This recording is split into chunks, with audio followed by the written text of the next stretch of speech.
adalah sumber kehidupan. Lebih dari 70% tubuh manusia terdiri dari air, dan hampir semua proses biologis bergantung padanya. Namun, di balik kebutuhan dasar ini, ada ancaman besar yang sering kita abaikan, yaitu menurunnya kualitas air. Menurut data WHO tahun 2023, lebih dari 2 miliar orang di dunia masih mengkonsumsi air yang terkontaminasi. Di Indonesia sendiri, di mana Kementerian Lingkungan Hidup dan Kehutanan pada tahun 2022 mencatat bahwa lebih dari 60% sungai besar berada dalam kondisi tercemar sedang hingga berat. Topik ini penting untuk dibahas karena air tidak hanya menopang kehidupan manusia, tetapi juga seluruh ekosistem abiotik dan juga biotik. Kualitas air yang buruk bukan sekedar masalah lingkungan, melainkan juga masalah kesehatan masyarakat dan keberlanjutan kehidupan biologis.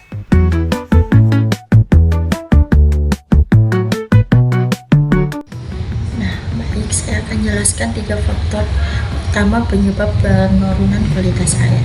Yang pertama ada limbah industri. Limbah ini biasanya mengandung logam berat seperti merkuri dan timbal. Kedua zat ini bersifat toksik sehingga dapat merusak ekosistem air dan membahayakan kesehatan manusia. Dan yang kedua ada limbah domestik dari rumah tangga seperti sabun, deterjen, dan sampah organik. Limbah ini meningkatkan nilai BOD dan COD yang menyebabkan penurunan oksigen terlarut sehingga organisme air sulit bertahan hidup. Dan yang ketiga ada aktivitas pertanian intensif. Nah, penggunaan pupuk dan pestisida menambah kadar nitrat dan fosfat di perairan.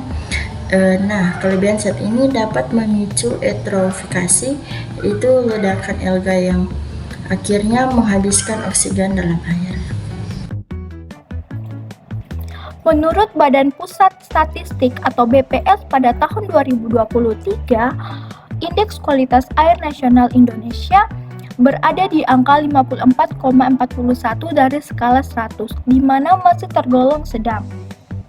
Penelitian oleh Rifa Ismawati dan kawan-kawan pada tahun 2021 di Jurnal Pendidikan IPA menunjukkan bahwa kualitas mata air sumber di Jawa Tengah sudah mulai menurun akibat terkontaminasi biologis dan kimia, terutama dari aktivitas domestik sekitar sumber air.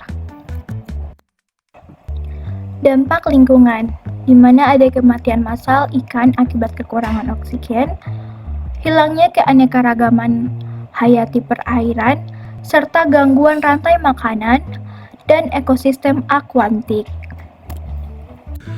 Selanjutnya, dampak terhadap kesehatan masyarakat. Air yang tercemar E. coli atau bakteri patogen dapat menyebabkan penyakit diare, tifus, dan kolera. Kandungan logam berat dalam air dapat menimbulkan gangguan syaraf dan kerusakan organ jangka panjang. Paparan pestisida melalui air berpotensi menyebabkan gangguan hormon dan kanker. Menurut UNICEF tahun 2023, sekitar 34% anak di Indonesia masih berisiko terpapar penyakit akibat air yang tidak aman.